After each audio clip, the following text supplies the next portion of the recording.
They demanded my penthouse at my brother's party. Mom slapped me. I got revenge. At my brother's over-the-top birthday bash, my entire family blindsided me right there in public, demanding I hand over my penthouse to him. When I said no, my mother walked up and slapped me across the face. In front of everyone. That was the moment I made up my mind. I'd get revenge. The kind they'd never forget.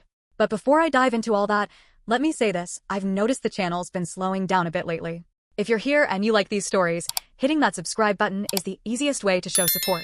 It's fast, it's free, and it really helps keep this community growing strong. Let me back up. My brother's 30th birthday was supposed to be just another draining family event.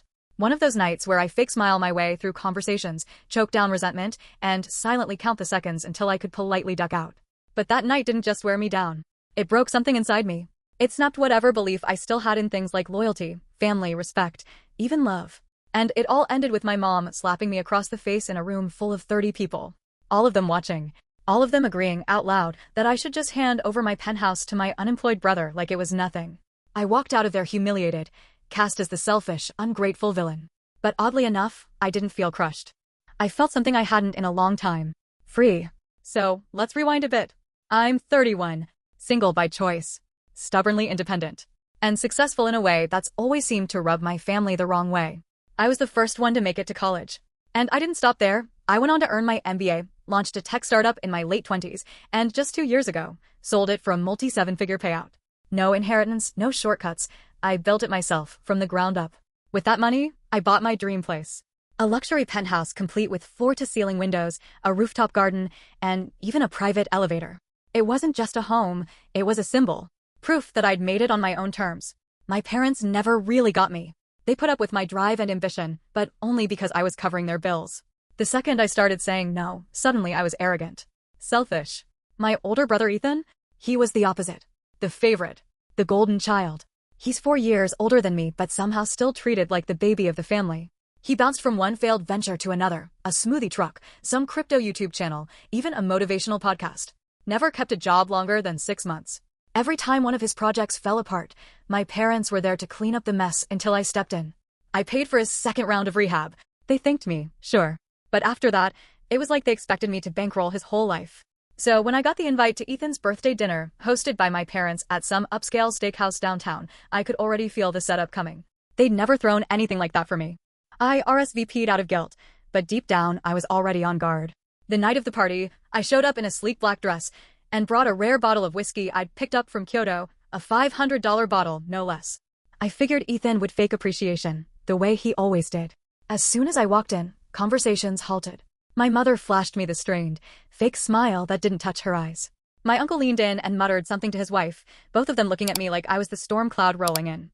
I took a seat halfway down the long banquet table, boxed in by relatives who barely even said hello.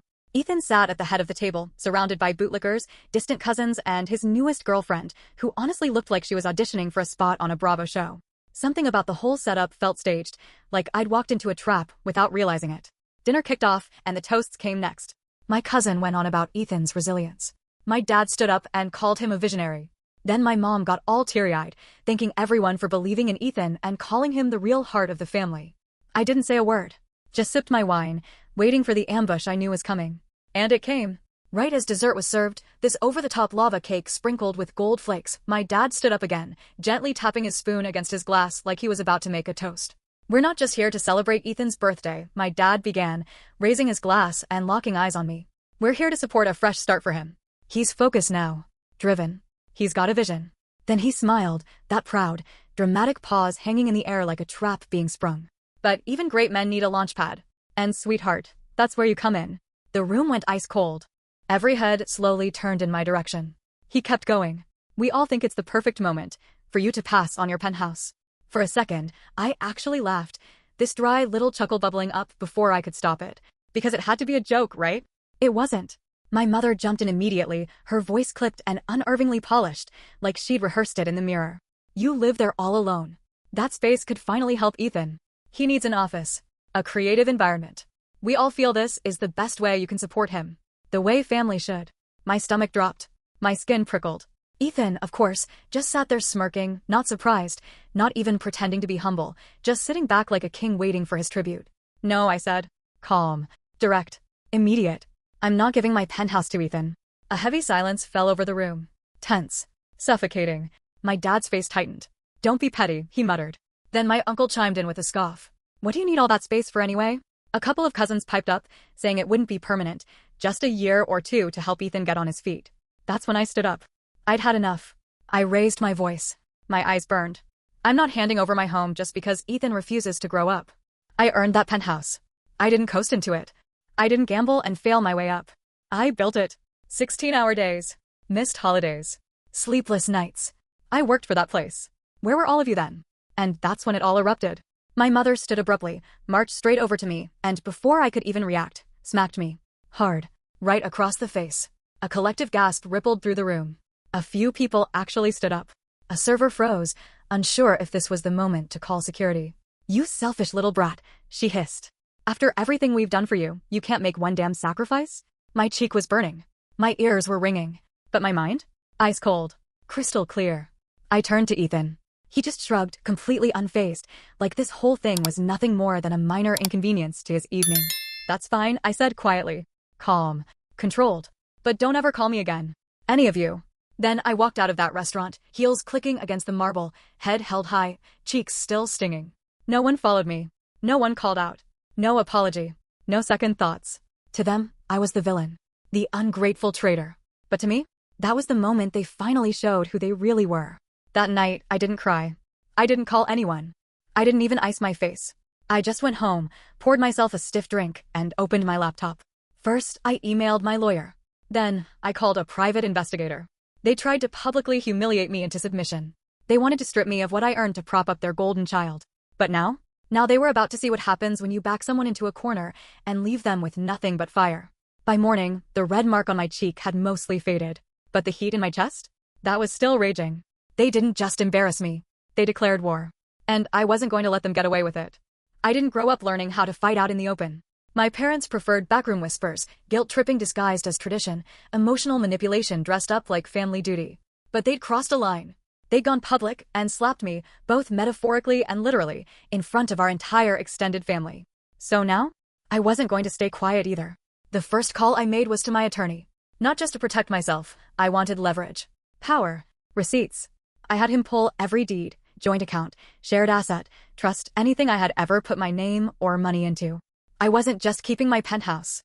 I was drawing a legal boundary so clear and bold you could see it from space. Then I called Tessa. She's a private investigator I'd worked with a while back when a former business partner tried to siphon money from my startup. Tessa is sharp, cold, ruthlessly precise. I want everything, I told her flatly. On my parents. On Ethan. All of it. I don't care what you find. I want the truth. Business records, loans, hidden assets, suspicious payments, the works. She didn't ask why. She didn't need to. "Give me a few days," she said, and hung up. While Tessa did the digging, I focused on the emotional battlefield. I started reaching out one by one to the few relatives I had a hunch weren't fully in on the con. I started small, reaching out to the ones I thought might still have a shred of integrity left. My cousin Brooke, Jade, even Uncle Omar, who had whispered something at the party, looked uncomfortable, like he knew what was happening but didn't want to be part of it. I didn't beg. I didn't plead. I just told them the truth. I told them about the slap. About how it wasn't just a heat-of-the-moment thing, it was punishment. Retaliation for refusing to hand over something I had earned. To my surprise, some of them were genuinely horrified. "I had no idea it went that far," Brooke said, her voice shaking. I thought the penthouse thing was just a joke. Like they were teasing you." "It was never a joke," I told her. "It was a setup. And I'm done pretending everything's fine." Then I did something bold. Strategic. Risky. I invited the entire family, yes, even my parents and Ethan, to a reconciliation dinner at my penthouse the following weekend. The message I sent out was warm, polite, carefully crafted. "Let's clear the air," I wrote. "Let's celebrate Ethan properly and get back to being a family." The trap was set. Saturday arrived, and my penthouse looked like something out of a design magazine, clean, elegant, modern. Candlelight. Soft classical music playing in the background. Everything deliberate. Everything intentional. I'd catered Ethan's favorite dishes, Korean short ribs, saffron risotto, and even that over-the-top truffle mac and cheese he once posted about on Instagram like he was a celebrity chef. One by one, the guests arrived. My parents showed up together, fake smiles plastered on like a bad stage play. Ethan swaggered and fashionably late, his girlfriend clinging to his arm in a red dress so tight it practically screamed, "Look at me." There was laughter. Hollow hugs. The kind of awkward small talk people make when they're pretending nothing's broken. But I wasn't pretending. I wasn't playing nice anymore. Dinner came and went. I let them enjoy it, the food, the wine, the view. Then dessert arrived, a sleek chocolate torte with gold leaf on top. A quiet little nod to that infamous lava cake at Ethan's birthday party. I stood up and raised my glass. I just want to thank you all for coming, I began, voice calm and steady. I know the last time we were together, things got heated. So tonight, I want to give you something you've always claimed to want from me, transparency. I clicked a small remote. The shades dropped. A massive screen lit up across my living room wall. The first image? A bank transfer. Then another.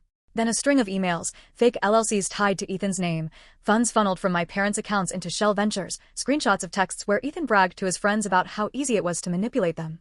And then came the recordings. Tessa had outdone herself. There was one of Ethan laughing, literally saying, "I'm gonna wear her penthouse like a crown." But the real bomb? Tax fraud. My father had used my name on an old investment property, forged documents, fake signatures, all without my consent. The room went dead silent. My mother stood up, her hands trembling. "This is slander," she snapped. "You're trying to destroy your own family." "No," I said, cutting her off. "I'm exposing the truth. You wanted my penthouse? Then let's talk about everything you've taken from me behind my back for years." Ethan had gone ghost white. His girlfriend stood up quietly, slipped her heels back on, and muttered, "I'm not going down for this." Then she left without looking back. Dad didn't say a word. Couldn't. The screen behind me had his signature on that fraudulent deed, blown up in high-definition PDF clarity. "You didn't just slap me," I said. "You tried to rob me, gaslight me, treat me like a walking ATM. And when I stopped letting you drain me, you tried to shame me." Silence. No one moved. No one said a damn word. But I wasn't finished. "I've already filed legal action," I said, cool and calm. "Starting Monday, every shared account and asset I've contributed to will be frozen until we can legally sort out what belongs to who. And yeah, I pressed charges for identity fraud. I didn't care that he was my father." When I said it, my mother let out this sharp gasp, like someone had physically struck her this time. "Good. Let it sting." Then I walked over and opened the balcony doors. "If you don't like it," I said calmly, "you're welcome to leave. This isn't your stage anymore." They left. One by one. My father was silent, staring at the floor like he didn't even recognize the world around him. My mother sobbed into her pearls, clutching them like a lifeline. Ethan was last, moving slow, dazed, like a man finally realizing the little empire he thought he ruled was nothing but sand. The only ones who stayed were Aunt Marcy and Brooke. They helped me clear the dishes and straighten up. Quietly, gently. Before they left, Aunt Marcy touched my arm and said, "We're proud of you."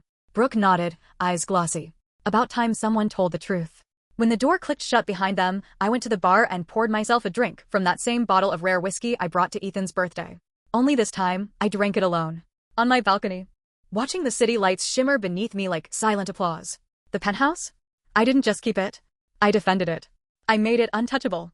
And in doing so, I made sure, finally, that the people who tried to humiliate me, control me, and break me would never hold any power over me again. Revenge didn't just shut them up. It erased every last hold they ever thought they had.